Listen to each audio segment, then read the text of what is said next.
I've decided to start a new life without you." The words hung in the air of the upscale restaurant where we'd gathered to celebrate my daughter's college graduation. Martin, my husband of 28 years, stood with his champagne glass still raised, his announcement displacing the toast he was supposed to be making to Sophie's achievements. The clinking of silverware ceased. Conversations halted mid-sentence. 50 pairs of eyes darted between Martin and me, waiting for my reaction. For the tears, the shouting, the dramatic exit everyone expected. Instead, I smiled. "Congratulations on your honesty. My name is Lena Whitaker. I am 54 years old, and until this moment, I had been playing the role of the devoted wife and mother perfectly. I put my own career aspirations on hold to support Martin through 3 business ventures, 2 career changes, and countless finding himself phases. I raised our brilliant daughter, Sophie, who sat beside me now, her graduation cap still perched on her head, her expression frozen in horror. From the corner of my eye, I could see Tara Blake, Martin's much younger girlfriend, shifting uncomfortably at the back table where she sat with people I had considered friends for decades. The same friends who apparently knew about the affair but never thought to tell me. The same Tara who had attended our Christmas parties, who had once called me for advice about her career. With practiced calm, I reached into my handbag and pulled out a sealed cream-colored envelope. I placed it gently beside Martin's plate. "What's this?" he asked, his triumphant expression faltering. "Something for you to read later," I replied, keeping my voice steady. I turned to Sophie, whose face had gone pale. I kissed her cheek. "I am so proud of you, sweetheart. This day is still about your accomplishment." Then I stood, smoothed my dress, and addressed our stunned guests. "Please enjoy your meal. I wish you all a lovely afternoon." With that, I walked out of the restaurant, my head held high, feeling 50 pairs of eyes following me. The heavy door swung shut behind me, cutting off the beginning of anxious murmurs. Outside, the Augusta summer heat hit me like a wall, but I welcomed it. For the first time in years, I could breathe freely. Behind me, I heard the restaurant door open and slam shut, followed by Martin's voice, no longer confident, but high-pitched and frantic. "Lena, what the hell is this? What have you done?" I kept walking, allowing myself a small smile. The envelope I'd handed him contained the beginning of my revenge, one I'd been meticulously planning for months. I had always been the practical one in our marriage. While Martin dreamed big and took risks, I maintained the stability our family needed. I was the one who saved for Sophie's education when Martin invested unwisely in his friend's restaurant venture. I was the one who worked extra hours as a finance manager at Truvanta Corp. When his midlife crisis led him to quit his stable position to follow his passion selling handcrafted furniture. A passion that lasted approximately 6 months before he grew bored. My own dreams opening a financial consultancy for women were perpetually on hold. After Sophie graduates, I told myself after Martin finds stability. 3 months ago, I noticed discrepancies in our joint accounts, small transfers to an account I didn't recognize. Having spent 20 years managing our family finances, these irregularities stood out like red flags. I could have confronted Martin immediately, but something held me back. Perhaps it was intuition, or perhaps it was the growing distance between us over the past year. Instead, I began quietly investigating. What I discovered was worse than I imagined. Martin had been systematically moving funds to a separate account for over a year. He had also been taking Tara to expensive restaurants, purchasing jewelry, and looking at beachfront property, all while telling me we needed to tighten our belts for retirement.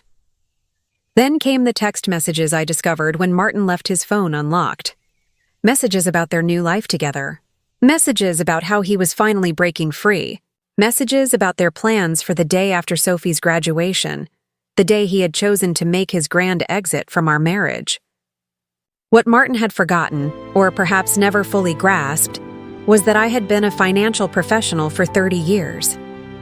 I understood money trails. I knew how to trace assets. And most importantly, I remembered the prenuptial agreement we had signed 28 years ago when I had more family money than he did. The agreement he had insisted upon, ironically, to protect his future earnings, contained a fidelity clause that would prove to be his undoing. While Martin plotted his escape with Tara, I was building my case. I consulted with attorneys. I documented every hidden transfer. I gathered evidence of their affair. I prepared divorce papers. I timed everything perfectly, knowing Martin would want to wait until after Sophie's graduation to avoid ruining her big day.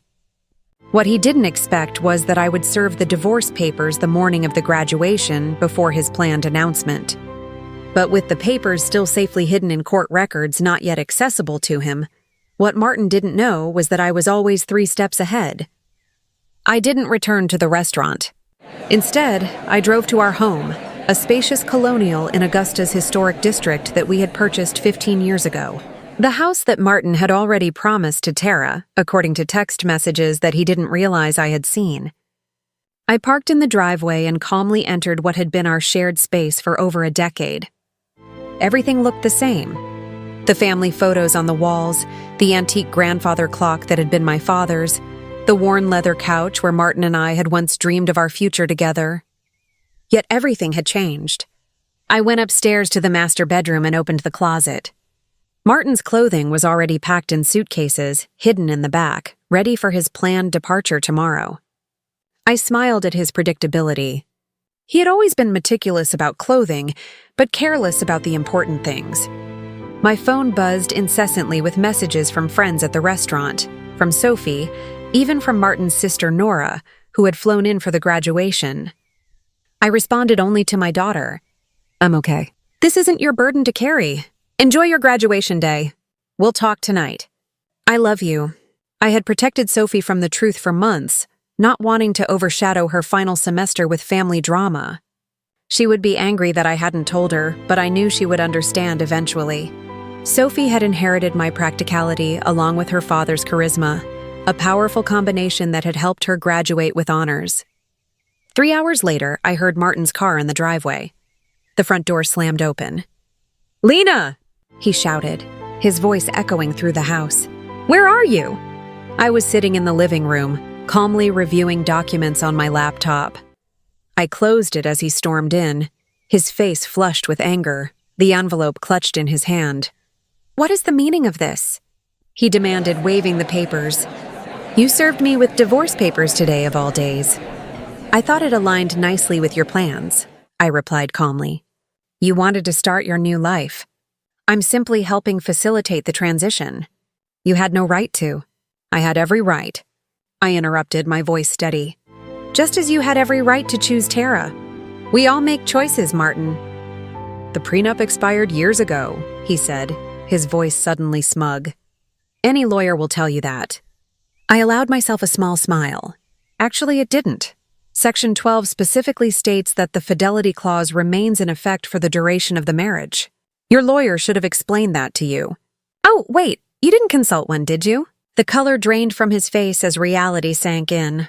The prenup he had insisted upon to protect his potential wealth would now cost him everything. The house, the vacation property in Savannah, his portion of our retirement accounts. His grand gesture at the restaurant had just become the most expensive announcement of his life. "You can't do this to me," Martin said, collapsing onto the couch. "We built this life together, and you chose to end it," I replied, though not in the way you planned. Martin's phone buzzed persistently in his pocket. He glanced at it, then ignored it. Tara, no doubt wondering where he was and why he wasn't following their carefully orchestrated plan. "You've always been calculating, Lena. But this is cold," he said, trying a different approach. "What about our history? 28 years together means nothing." I studied him. This man I had loved for nearly 3 decades. The man who had held my hand through 2 miscarriages before we had Sophie. The man who had once surprised me with a weekend trip to Charleston for our 10th anniversary. When had he changed? Or had he always been this person, and I had been too devoted to notice? "Our history meant everything to me," I answered truthfully. "That's why your betrayal hurt so deeply." His expression softened momentarily, perhaps seeing an opening. "Then maybe we can fix this." "I made a mistake." People make mistakes. This wasn't a mistake, Martin. This was a calculated plan spanning more than a year. You systematically moved our money. You looked at property with her. You planned to announce our separation publicly to humiliate me. His face hardened again. "You're exaggerating, am I? I picked up my phone, opened the recording app, and played his own voice. After the graduation, I'll tell her it's over. A public setting is better.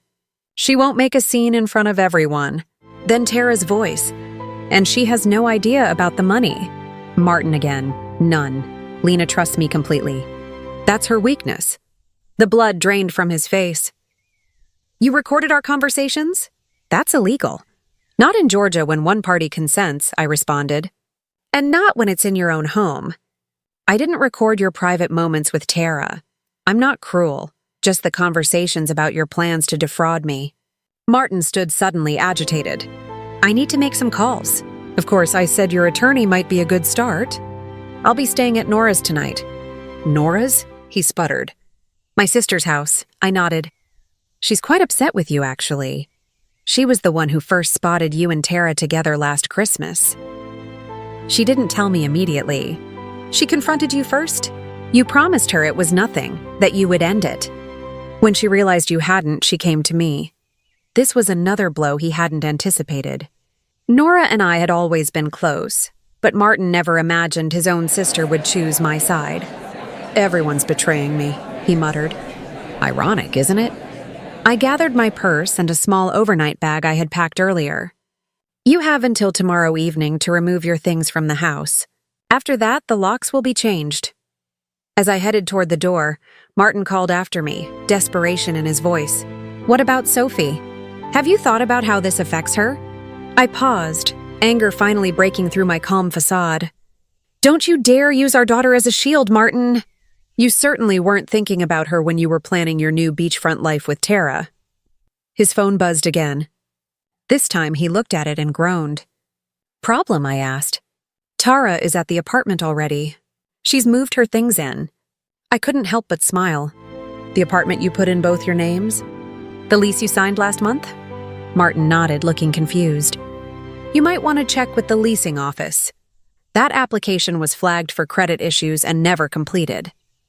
The agent called our home phone to verify information. I handled it myself. I walked out the door, leaving Martin to face the first of many consequences. His perfectly planned new life was unraveling faster than he could process. Nora lived in a charming bungalow across town close to the university where she taught literature. When I arrived, she greeted me with a fierce hug. I just heard from Sophie, she said, pulling me inside. Are you okay? I'm better than I expected, I admitted, following her to the kitchen where a bottle of wine was already open. I never thought Martin would make such a spectacle, Nora said, pouring 2 glasses. The restaurant in front of everyone. He's lost his mind. It was meant to humiliate me, I explained, accepting the glass. A public rejection, so I couldn't fight back without looking hysterical. Nora's face darkened.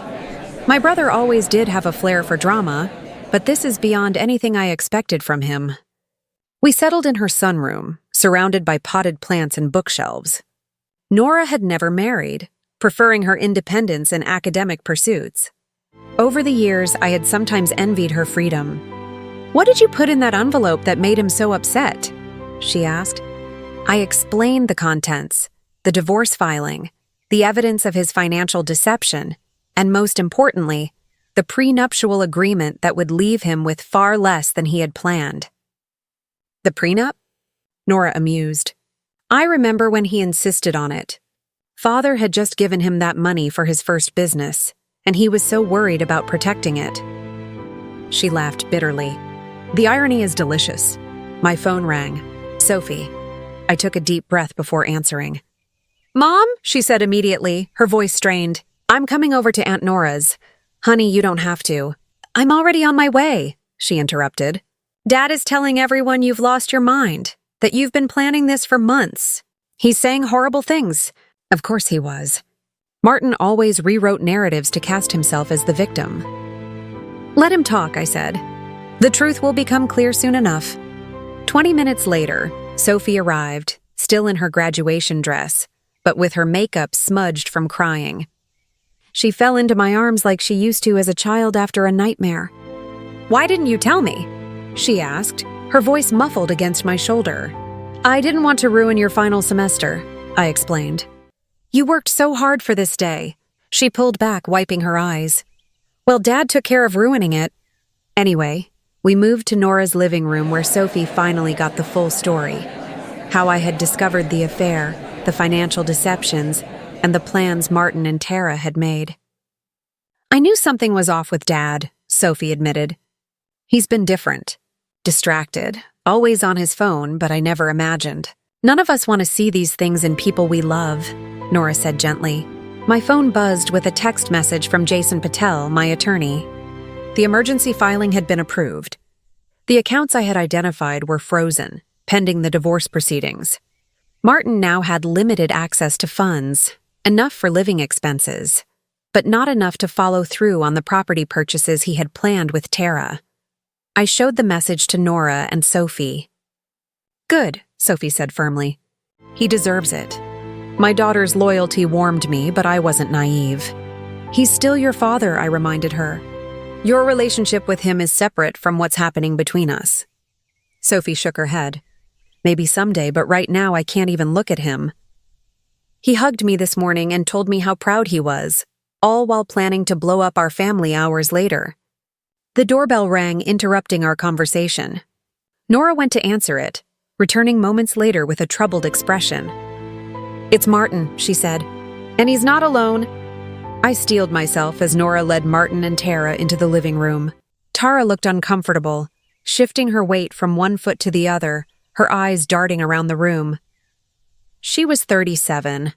Not exactly a trophy wife, but still 17 years my junior with shoulder-length blonde hair and the kind of confidence that comes from never having faced real hardship. Martin, by contrast, looked furious. His earlier desperation had hardened into anger. Lena, you need to stop this insanity, he demanded. Unfreeze the accounts. We can discuss this like reasonable adults. Sophie stood up, placing herself slightly in front of me. Maybe you should have tried being reasonable before announcing to everyone that you were leaving.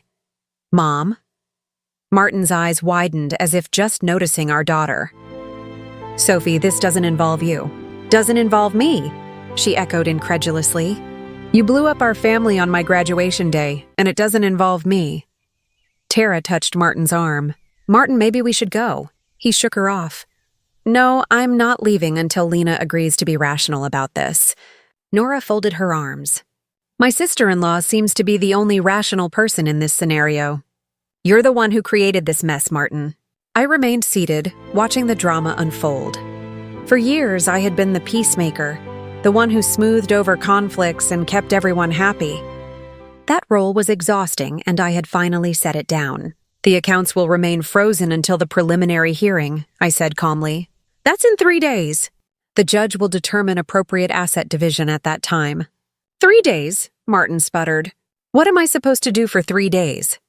You have your personal account, I reminded him. The one you've been funneling money into for the past year. That should be sufficient. Tara's head whipped toward Martin. You have a separate account with how much in it? An interesting dynamic was emerging. Clearly, Martin hadn't been entirely forthcoming with Tara either. Martin ignored her question.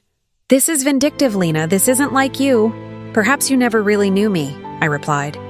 Just as I apparently never really knew you. Sophie turned to Tara. Did you know he was going to announce it like that at my graduation celebration? Tara had the decency to look ashamed. I thought he was going to talk to your mother privately. The announcement today was unexpected. Martin shot her a betrayed look. Cracks were already forming in their united front. I think you both should leave, Nora said firmly. You've upset Sophie enough for one day, Sophie, Martin pleaded. You understand that relationships change, don't you? Sometimes people grow apart. My daughter's face hardened in a way I had never seen before. What I understand is that you're a coward who couldn't even give Mom the dignity of a private conversation. What I understand is that you were stealing from our family while I was working 2 jobs to help pay for my textbooks, because you said money was tight. Martin palled. That's not how it was. It's exactly how it was. Sophie cut him off. Please leave, Dad. I can't look at you right now. The silence that followed was deafening. Finally, Martin turned to go, Tara trailing behind him. At the door, he paused and looked back at me. This isn't over, Lena. I'll fight you on this. I met his gaze steadily. You're welcome to try. After they left, Sophie collapsed next to me on the sofa, tears streaming down her face. I've never talked to Dad like that. I wrapped my arm around her shoulders. Sometimes standing up for what's right is painful. Nora brought us fresh glasses of wine. To new beginnings, she said, raising her glass. Indeed, I thought. This ending was just the beginning of something new. The preliminary hearing took place in a small courtroom on a rainy Tuesday morning. I arrived with my attorney, Jason, while Martin came with a lawyer he had hastily retained, a young associate from a firm that specialized in corporate law, not family matters. Martin's poor choice of representation was yet another consequence of his rushed planning. The judge, an older woman with sharp eyes and no patience for dramatics, reviewed the prenuptial agreement carefully. This document appears to be in order, she said, looking over her reading glasses at Martin's attorney. Do you contest its validity? The young lawyer cleared his throat. Your Honor, we believe the agreement has expired due to the length of time that has passed. Section 18 clearly states that the duration is for the term of the marriage, plus any legal proceedings resulting from its dissolution. The judge read aloud. There is no expiration date indicated. Martin leaned forward to whisper urgently to his lawyer, who looked increasingly uncomfortable. Furthermore, the judge continued, the evidence of systematic fund transfers appears to violate the financial disclosure requirements in Section 23. She shuffled through the papers, then looked up. I am ruling to maintain the freeze on joint accounts pending full financial discovery. Mr. Whitaker's personal account will remain accessible to him. The family home will remain in Mrs. Whitaker's possession during proceedings, as stipulated in the prenuptial agreement's infidelity clause. Martin's face flushed dark red. This is outrageous, he muttered loud enough for me to hear. The judge fixed him with a stern look. Mr. Whitaker, I suggest you review the agreement you signed more carefully. This court will reconvene in 30 days for the full hearing after discovery is complete. As we left the courtroom, Martin caught up to me in the hallway. Lena, please. We need to talk about this reasonably. 28 years together has to count for something. It counted for everything, I replied. Until you decided it didn't. I walked away, leaving him standing alone in the courthouse corridor, the weight of his choices finally beginning to sink in. Word spread quickly through our social circle. Friends called daily, some offering support, others seeking gossip. I maintained a dignified silence about the details, simply saying, Martin and I are separating. These things happen. Meanwhile, Martin's carefully constructed facade was crumbling. The image he had cultivated, successful businessman, devoted family man, was tarnished beyond repair. The financial freeze meant he couldn't follow through on promises made to Tara. The beachfront property they had been planning to purchase fell through. The luxury car he had put a deposit on had to be canceled. 2 weeks after the hearing, Nora called me, her voice tinged with amusement. Have you heard the latest? Tara moved out. Already? I wasn't entirely surprised, but the speed was impressive. Apparently, she discovered that Martin's business isn't doing as well as he claimed. The substantial savings he talked about don't exist. She told her friend Jennifer that she didn't sign up to date a man with financial problems. I couldn't help but laugh. He always was good at creating illusions. Meanwhile, I was rebuilding. The financial security I had always maintained, separate from our joint accounts, gave me freedom Martin hadn't anticipated. I rented a small office space downtown and began setting up the consultancy I had dreamed about for years. My first clients were 2 women going through divorces of their own. Word of mouth brought more. I specialized in helping women understand their finances during major life transitions, divorces, widowhood, career changes. The work was immediately fulfilling in a way my corporate job never had been. Sophie, who had accepted a job with a marketing firm in Charleston, called me regularly. I'm so proud of you, Mom, she told me after I described my growing client list. You're helping people during their worst moments. I'm just doing what I wish someone had done for me earlier, I replied. Preparing women for whatever might come. Being needed for my expertise rather than my caregiving was a novel and empowering experience. Word count 300. The final divorce hearing fell on what would have been our 29th anniversary, a fitting end to a chapter of my life that had lasted nearly 3 decades. Martin arrived looking haggarded. I later learned that his business was struggling without my financial support and guidance. Tara was long gone, already dating a real estate developer from Savannah. Most of our mutual friends had distanced themselves from him after learning the full story of his deception. The judge upheld the prenuptial agreement in its entirety. Martin left with his personal possessions, his struggling business, and the money in his private account, which after paying his attorney, was barely enough to secure a small apartment. I retained our home, my retirement accounts, and 70% of our joint investments, exactly as the prenuptial agreement stipulated in cases of infidelity. The justice was poetic. The very document Martin had insisted upon to protect himself had become his downfall. As we left the courtroom, Martin approached me one last time. "I made a terrible mistake," he said quietly. "Is there any chance we could?" "No," I interrupted. Gentle but firm. "That door is closed." "I understand," he replied. And for once I believed he did. "I hope you find happiness, Lena. You deserve it." It was perhaps the first honest thing he had said to me in years. 6 months later, my consultancy, Whitaker Financial Transitions, was thriving. I had moved from the small office to a larger space and hired 2 associates. I specialized in helping women secure their financial futures, particularly through major life changes. Sophie visited often, proud of what I had built. "You know what's ironic?" she said during one visit. "If Dad had just been honest from the beginning, he might have kept half of everything." "Sometimes people can't see beyond what they want in the moment," I replied. The woman who had once defined herself as Martin's wife and Sophie's mother had discovered a new identity. Mentor, business owner, and advocate.